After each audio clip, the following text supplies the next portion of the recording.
नमस्कार, मी विजया वाघ। व्हीआयपी लालबागचा राजा तुमच्या मनातील बोलणारा आजचा हा व्हिडिओ असणार आहे।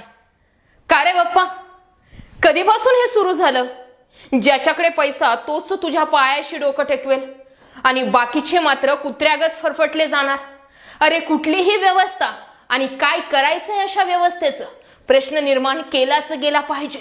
कारण गेल्या 5 ते 6 दिवसांपासून सोशल मीडियावरती व्हिडिओ येत आहेत लालबागच्या राजाच्या कार्यक्रमासाठी जे काही हे संयोजक आयोजक त्यांचे लालबागचे कार्यकर्ते आहेत हे लोकांना डोकं टेकवतात आणि असे फरफटत ओढत नेत आहेत।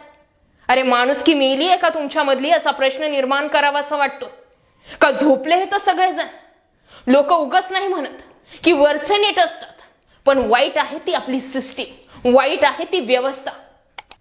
कोणीही व्हीआयपी आला की मनसोक्त दर्शन घ्या, पाया पडा। अरे 10 दिवसांसाठी येत असतात लालबागचे राजा आणि असंख्य लोक येत असतात। माहिती आहे तुम्हाला त्या जे लोक ते फरफटत नेतायत ना आणि डोकं टेकल्या टेकल्या त्यांचा माथा काय ओढतायत, कपडे काय ओढतायत। अरे 10 दिवसांसाठी त्या ठिकाणी लालबागचा राजा येत असतो आणि ही जी लोक असतात ते तासन तास या लालबागच्या गणपतीचं दर्शन घेण्यासाठी उभे असतात। फक्त आणि फक्त इच्छा एकच असते की आम्हाला शांततेने डोकं टेकता यावं। आणि जर नाहीच ना तुम्हाला लोकांना डोकं टेकून द्यायचं तर करा, एक सीमित करून टाका, एक चौकट टाकून टाका। कशाला लोकांसाठी दर्शनासाठी ठेवता त्या लालबागच्या राजाला? तसंही बघायला गेलं तर तुमची धनसंपदा कमवण्यासाठी तर हा बाप्पा तुम्ही एवढा मोठा उभा करत असता आणि लोकांनाही कळत नाही। अरे जो बाप्पा आपल्या घरात आहे तोच बाप्पा तिथे।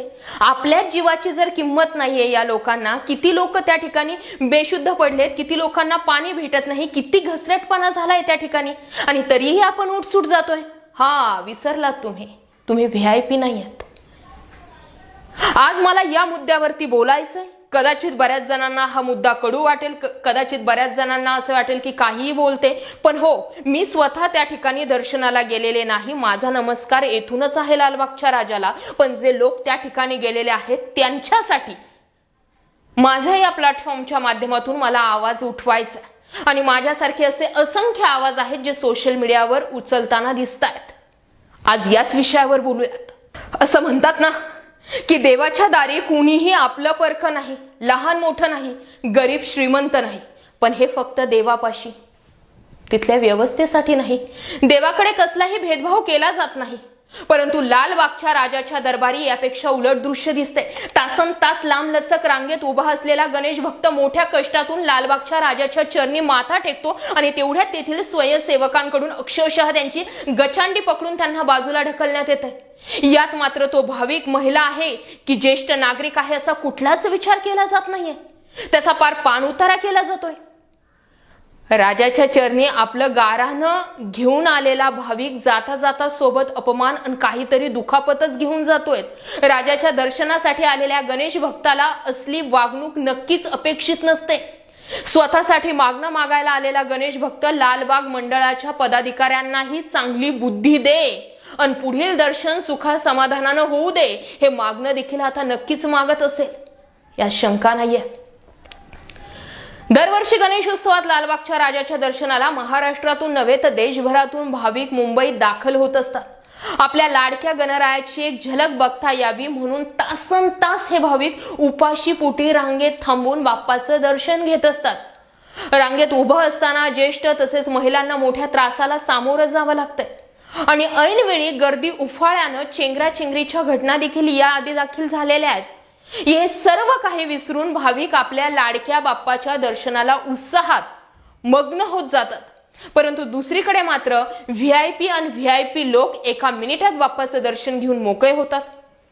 सोबत जखमेवर मीठ सोडावं अशा पद्धतीने रांगेत उभ्या असलेल्या भाविकांना अभिवादनही करतात। त्यामुळे लालबागचा राजा केवळ श्रीमंतांचाच आहे की गरिबांचाही आहे असा प्रश्न निर्माण झालेला आहे आणि तो प्रश्न तेथील असंख्य भाविकांना पडतोय। राजकारणी, चित्रपटातील कलाकार, उद्योगपती अशा अनेकांना थेट राजाच्या गाभाऱ्यापर्यंत आणि मनाला पटेल तेवढ्या वेळ थांबून आरामात दर्शन घेता येत आहे। अहो, सामान्य भाविकांची तेवढी अपेक्षा नाहीये, परंतु रांगेत तासन तास थांबलेल्या भाविकांना किमान काही सेकंद तरी तुम्ही हात जोडून डोकं टेकवून सन्मानपूर्वक दर्शन घेऊ देणार आहात की नाहीत? गणेश भक्त हात जोडतो की न जोडतो तेवढ्यात तेथील आडदांड स्वयंसेवकांकडून त्याची गचांडी पकडून त्याला अक्षरशः ढकलून दिलं जातं. बरं, ही मुजोरी केवळ आजची नाहीये, तर वर्षानुवर्ष हेच घडत आलेलं आहे. त्यामुळे भाविकांनी लालबागच्या राजाच्या दर्शनाला जावं की स्वतः अपमान करून घेण्यासाठी जायचंय, हा प्रश्न निर्माण झाला. लालबागच्या राजाच्या पदाधिकाऱ्यांनी याकडे दुर्लक्ष केलं असलं तरी स्थानिक पोलीस प्रशासन व लोकप्रतिनिधीही या विषयावरती मूग गिळून गप्पच आहेत की. दर्शनासाठी गणेश भक्तांची होत असलेली कुचंबना सर्वच जण डोळे मिटून गपगुमान सहन करतात. लालबागच्या राजावर प्रेम करणाऱ्या गणेश भक्तांची संख्या जी आहे ती अफाट आहे. परंतु मंडळाचे पदाधिकारी व स्वयंसेवकांमुळे हा जनसागर आटला तर काय होणार, हा प्रश्न पडू द्या की. हा प्रश्न देखील मंडळाच्या पदाधिकाऱ्यांना शिवला नसेल का असा प्रश्न आहे. मंडळाला 10 दिवसात लाखो रुपयांची देणगी प्राप्त होत असते. ही संपूर्ण देणगी केवळ धनदांडग्या लोकांकडूनच नव्हे तर सर्वसामान्य लोकांकडून रुपया का होईना आलेला असतो हे विसरता कशाला. हे मंडळाचे पदाधिकारी सोयीस्कररित्या हे विसरून जात आहेत. नुकतीच लालबागचा राजा मंडळाविरोधात मुंबई पोलीस आयुक्तांकडे लेखी तक्रार करण्यात आलेली आहे. वकील आशिष राय आणि पंकज मिश्रा यांच्या वतीनं ही तक्रार दाखल करण्यात आली. सर्वसामान्य गणेश भक्तांना दर्शन घेताना होत असलेली धक्काबुक्की आणि VIP लोकांच्या दर्शनासाठी करण्यात आलेली विशेष सोय याबाबत ही तक्रार दाखल झालेली आहे. VIP लोकांचे फक्त तळवेच चाटायचे राहतात हे लोक. अरे बाप्पा असा नाही आमचा, बाप्पा सर्वांसाठी सारखा आहे.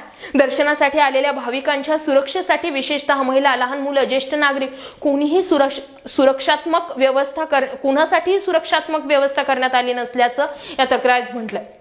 लालबागच्या राजाच्या दर्शनासाठी आलेल्या एका युवतीला भोवळ आले असल्याचा व्हिडिओ नुकताच मोठ्या प्रमाणावर व्हायरल झाला.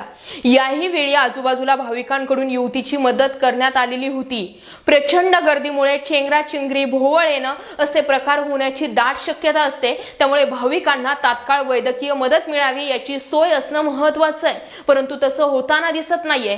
त्यामुळे यापुढे लाडक्या बाप्पाच्या दर्शनासाठी यावं की नाही असा विचार सर्वसामान्य गणेश भक्तांना पडलाय. माननीय महाराष्ट्र राज्याचे मुख्यमंत्री एकनाथ शिंदे साहेब, पंढरीला दर्शन घ्यायला जाताना सुद्धा अशाच पद्धतीची भाविकांची गर्दी असते. त्यासाठी तुम्ही 3 दिवस अगोदर पंढरपूर गाठलेलं होतं. विनंती इतकीच की ते एकनाथ शिंदे जेव्हा आम्ही विठ्ठल वारीच्या वेळी बघितले तेच एकनाथ शिंदे आताही दिसू द्या. लालबागच्या राजाचं दर्शन घेण्यासाठी व्यवस्थित सोय जर तुम्ही करून दाखवली तर तो बाप्पा तरी किमान तुम्हाला पावे. हा राग, हा रोष यासाठी नाहीये. मी यासाठी कोणा एका व्यक्तीला अजिबात दोषी ठरवत नाही. मला राग सगळ्यात जास्त येत आहे ते लालबागच्या राजाचे जे स्वयंसेवक आहेत.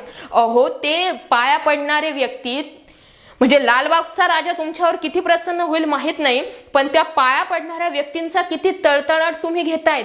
ते काही तुम्हाला चांगला आशीर्वाद देऊन जात नाहीयेत. आणि कशासाठी एवढं? चित्रपट सृष्टीतील नेते येतात. काल परवा वरुण धवन आलता, त्यानंतर शिल्पा शेट्टी आलेली होती, त्यानंतर कार्तिक.